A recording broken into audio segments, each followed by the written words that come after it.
In this video, we will discuss the top 10 mistakes betta fish keepers make that can potentially harm your betta.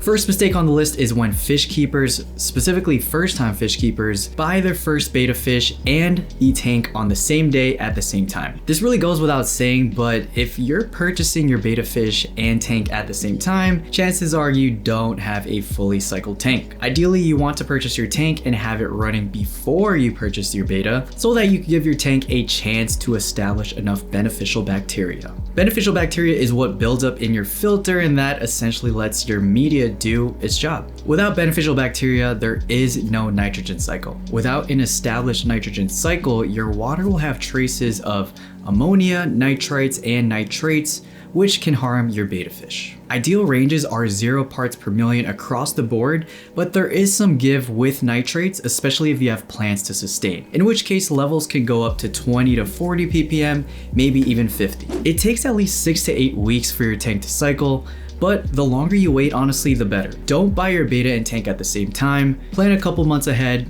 Let your tank run for at least 1.5 months. If you do want to expedite the process, you can use bacterial starter, which I'll link one of them down below. But even then, I highly recommend you still let the tank run for a couple of weeks. So how do you know when your tank is officially cycled? That leads us to our next mistake that betta fish keepers make. Second mistake is not owning a water test kit. Full stop, if you own any kind of fish, you should own a water test kit. In the previous point, we talked about ammonia, nitrate, and nitrate levels. The only surefire way to know if your tank's cycling process is complete is if you measure those levels. And to measure those levels, you need none other than a water test kit. There are a few water test kits out there. The most convenient and easy method is using test strips. The test strips made by Tetra are the ones that I stand by. You can get even more mileage out of those strips by cutting them in half so that you get 2 strips per one. But honestly, the most reliable method of testing your water is using API's Master Water Test Kit. I'll link both down below.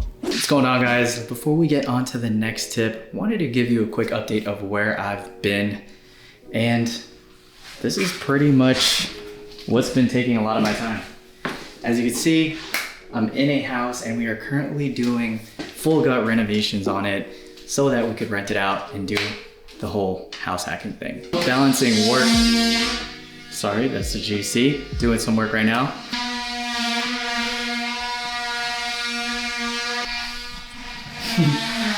On top of learning how to spackle, putting up kitchen cabinets, running electrical wire, been learning a lot. And today we actually just finished dry fitting the tile. So I learned how to cut tile and everything. But between this house renovation, full-time job of a 9 to 5, traveling for work, trying to stay in the gym, it has been quite difficult maintaining the YouTube channel. So that's where I've been. That's the excuse. So with everything going on, there are definitely a lot of stressors, and that could take a toll on your body, specifically your hormones, which is why today's sponsor is Let's Get Checked. Let's Get Checked is a worldwide leader in home health tests with over 30 different tests, coupled with the convenience of a home sample collection. On top of that, when you order a test kit, it's always delivered in discreet packaging, and once your sample arrives to the lab, confidential results will be available on your own secure online account within 2 to 5 days. The results are reviewed by both a clinician and a member of the Let's Get Checked nursing team. For me personally, I was always curious about my hormone levels to see if they're within those normal ranges or if all of this plus work has affected it to some extent. So let's go ahead and order a test. Just got back from dinner with my parents. Figured I'd go ahead and order my male hormone test kit. Let's Get Checked laboratories are CLIA approved as well as CAP accredited, which are the highest ranking levels of accreditation. So if you want to test your levels like me without having to necessarily leave your home, visit trylgc.com/pharmaquatics and get 25% off using code pharmaquatics, which will be linked down in the description. Just like that, the test is on the way. Once I get that test delivered, I'll show you guys what I receive in the mail. Alright, mistakes number 3 and 4 have to do with how you scape your tank. Mistake 3 being decorating your tank with sharp decorations. This is why fake tank decorations and fake plants get such a bad name in the hobby. Some, not all, of those fake decorations often have very rough surfaces. Betta fish have both delicate fins and scales, and on top of that, they can easily be spooked. So if you have an easily spooked betta, delicate scales, and sharp decorations, this makes for a recipe for disaster. If you do go with fake decorations, which honestly no judgments here, just make sure that they're smooth. I personally own the sinking betta log, which falls into this category, and I honestly love it. If you decide to get fake plants, avoid the ones that are made of hard plastics, go for the ones that are made out of silk. Fake decorations are not the only culprits to this. Certain stones used to hardscape can also be jagged and sharp to an extent. Use your best judgment when picking out scaping pieces. My personal favorites are elephant rock and dragonstone because they're innately and relatively smooth. A neat trick you can do to test your tank once you have it fully scaped and decorated is you fill it up with water and you run a fish net throughout it. If the net does get caught on anything, you've potentially found some sharp spot that you have to address. Fourth mistake is scaping your tank with places where your betta can potentially get stuck. Betta fish are definitely smart creatures, but they're not foolproof. Be wary that bettas can get stuck if you give them the opportunity to. When scaping or decorating your tank, be cautious with using items like chala wood or terracotta pots with those small holes at the bottom. In terms of hardscape, be careful with the nooks and crannies that you create by clustering multiple stones together. There should also be a good amount of space between your hardscape and the walls of the tank. Unfortunately, here I am speaking from past experience. I bought a betta that was ready for this tank. I temperature acclimated and did the whole 9 yards to make sure that he wasn't too stressed out. I put him in the tank and naturally he was very skittish. He hid behind the hardscape almost immediately. There was a point at which he was nestled between a stone and the wall, but he didn't look visibly stuck. I honestly thought he was just scared and wanted to stay in that exact spot. And from my past experience, being scared is a perfectly normal behavior for bettas in new environments. So I left him be, turned off the tank light, and put a towel over the tank to block the ambient light. Really wanted to minimize any stress as he got accustomed to his tank. Unfortunately, the next day comes, I take off the towel and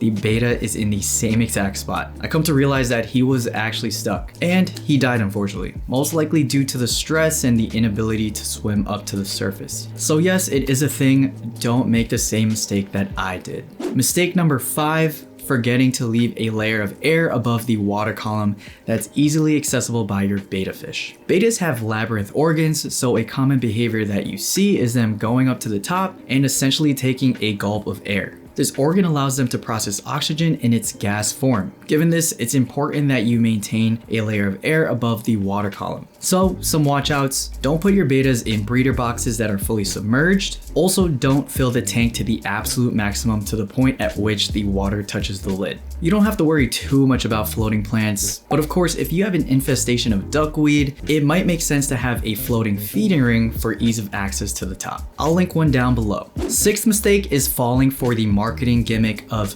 quote-unquote betta specific tanks that are far too small. I talk a little bit about this in my video of the top 10 betta myths debunked. The unfortunate reality is that a lot of tanks specifically marketed towards bettas are much too small. Just because a tank looks like it's made for bettas doesn't automatically mean that this is the case. I recommend you go for a tank that's at least 5 gallons in capacity. If this is your first betta, you might even want to go for 10 gallons or bigger if you do have the space. Those betta specific tanks are usually 1 to 2 gallons, sometimes even smaller. The issue with smaller tanks is 1, of course, the inadequate swimming space, but 2, the smaller the volume of water, the more prone your tank is to water parameter fluctuations. A tank cycle can easily crash with such small amounts of water. On top of that, you need to do water changes much more frequently. It's honestly just not a good idea. Next 2 mistakes, number 7 and number 8, are related to water parameters. Not heating, which is mistake number 7, or filtering, which is mistake number 8, your betta fish's tank. I feel like at this point it goes without saying, but I can't assume. If you truly are getting started in the hobby, you may not know this. Putting your betta in a tank that's hopefully dechlorinated and calling it a day is not the way to go. There's more to it. Bettas need to be kept in warmer water, ideally within the ranges of 78 to 80 degrees Fahrenheit. If the room at which you keep your betta stays within that temperature, in that case, maybe a heater isn't absolutely necessary. but be wary of fluctuations if your room isn't temperature controlled. And then of course, filters are important to control your levels in terms of ammonia, nitrates, and nitrates, which we talked about earlier.